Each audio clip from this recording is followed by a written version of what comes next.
Hi guys, how are we? I'm so excited to be talking about today's video because this is something that I had to learn the hard way for sure. So today we're going to be talking about self-love and relationships. This video has so many potential titles. We're going to be talking about how to stop attracting guys who don't want to commit, how to stop being, the single type. She is not the single type. No, no, no, no, no, no, no. I feel like every girl has been in that situation where you're fixed on a guy and you want them to change to make you feel worthy.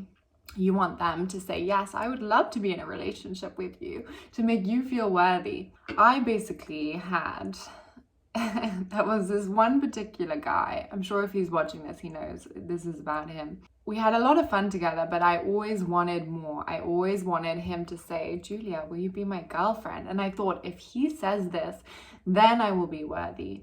What was I doing? I was basing my worth on something external, and not only something external, the opinion of one guy in 7 billion. How silly is this? And I was literally suffering so bad because all I wanted was him to change his mind. And if you haven't realized already, we can never control other people's thoughts. And if we try, all it's gonna lead to is suffering on our part. So I want to tell you guys a little bit about how I sort of got over this, how I stopped attracting guys who don't want to commit, how I found self-love and worth. I know many girls have been plagued by this and have been in this exact situation. And I'm going to tell you firstly why this is happening and what to do to start changing this. Because firstly, this is your reality. You have total control. You are the creative director of your life. And also, I'm sure boys do this as well, where they base their self-worth on whether a girl likes them or not. But I do feel like in our society, it's more girls who are socialized to have their self-worth determined or not by guys. I just feel like there's some kind of imbalance. I'm sure guys have felt this too 100% and go through this too. So this video is for you too, boys. Okay, so let's say this is the situation you're in. The situation I was in for a while, like years. You want a guy who is going to treat you amazing, who is going to want to commit to you 100%, who is going to be emotionally available to you, who is going to support you, be kind to you, everything. And then you have this specific guy who's not meeting that criteria. What do we usually do? And what did I do for a really, really long time is I want this guy to change and I keep yapping at him, change, change, love me, love me. And obviously we can't control anyone else's thoughts. So he stayed the same and I just suffered. Let's switch this up. Instead of giving the guy the control and you are here yapping away, you firstly need to make your criteria of what you want from a guy. So have this be the list that I listed before, or you sit down and write your own list. Literally sit down, take a pen and a paper and write what you want from a guy, what you will accept from a guy. Instead of having this be your meter and try and changing this guy to fit that meter, a round hog doesn't fit into a triangle hole, if you know what I'm trying to say. So instead of that, you're gonna have this be your base requirement. And if a guy that comes along and doesn't meet that requirement, all you have to do is measure him up to your base requirement. And if he meets it and exceeds it, you say, sure, you can enter.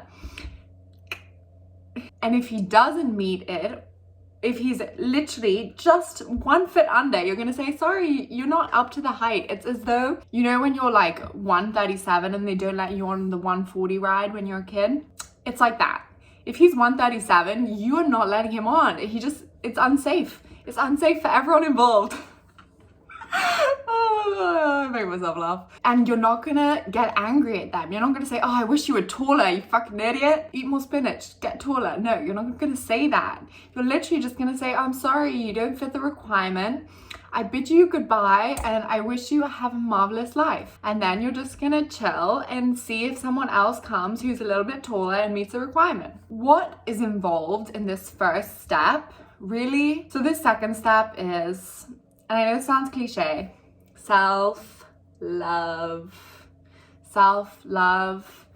Literally, this is the most important thing that you need to work on if you want to change your relationships and what you're attracting in your life to do with relationships. So it all boils down to believing that you are worthy of unconditional love no matter what. So I heard this like a couple of weeks ago, and I think it's so beautiful. For the bee to come, the flower first needs to bloom.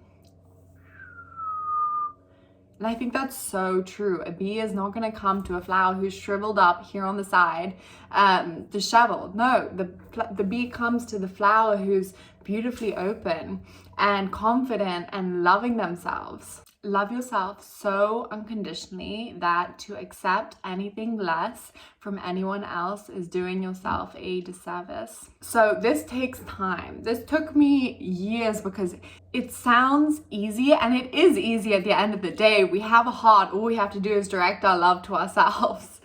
But it takes some time to rewire our brain to love ourselves. So for me, the best thing, the thing that really, really helped me was writing affirmations, speaking affirmations every single day. I think I did this for literally years. I wrote down every day. So I'm gonna give you some examples that helped me. I am worthy of unconditional love no matter what.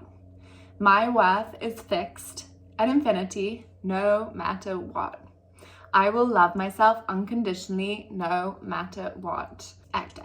So the third thing that we really need to realize if we're gonna make some sense of this crazy world is something that I've come to the realization of through this spiritual awakening I've been going through for the last year and through many hours of meditation, is basically that firstly, you create your life and your outer world is a reflection of your inner world. I view it as though I'm standing in a mirrored bathroom and everywhere I look is just a reflection of me. This is how I view my reality now. Everything I see in this reality, every interaction I have is a way for me to see a part of myself better, to know and understand myself better. So for me in the past, all these men who didn't love me enough to commit, they were reflecting a part of me that didn't love myself. These men who didn't treat me right were reflecting a part of me who didn't treat myself right, reflected back to you in the outside world. So really, I want you to start being grateful for that guy who slept with you and then didn't call you the next day or ever.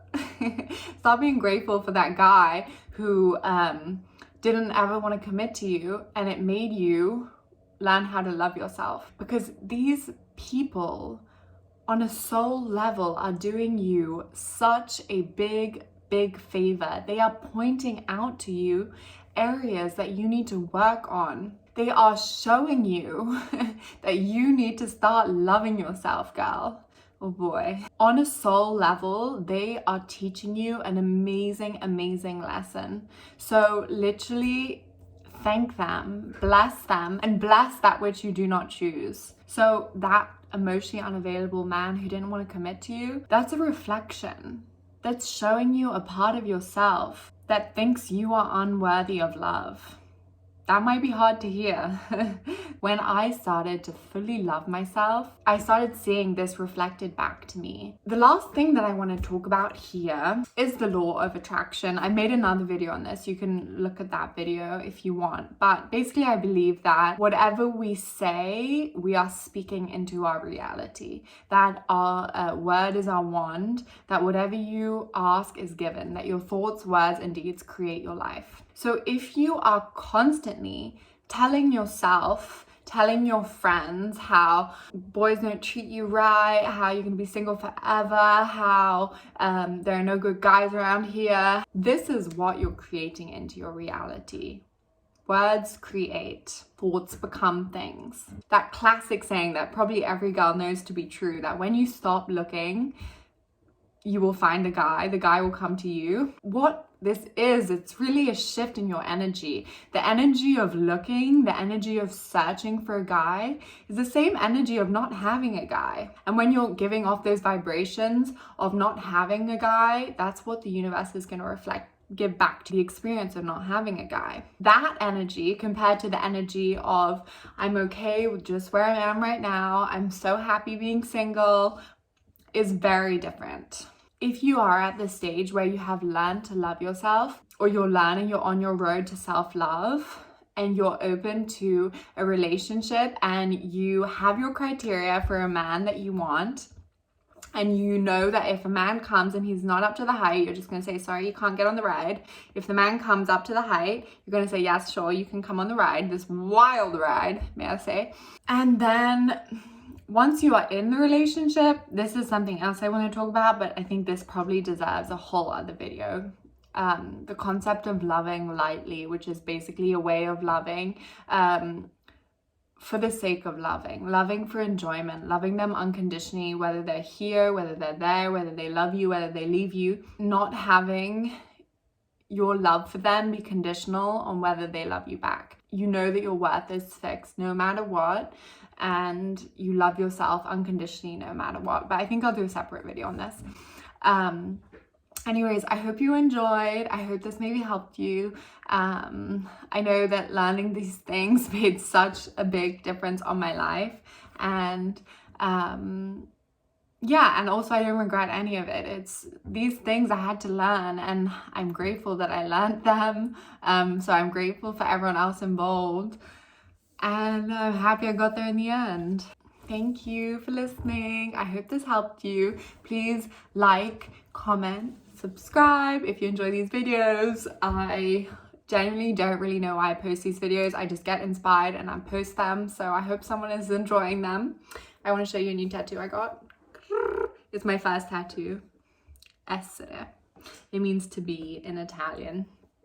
So it's like kind of like a reminder of a way of living. And yeah, I hope you enjoyed. Like, subscribe, and love yourself, babies. You deserve to be loved unconditionally just the way you are.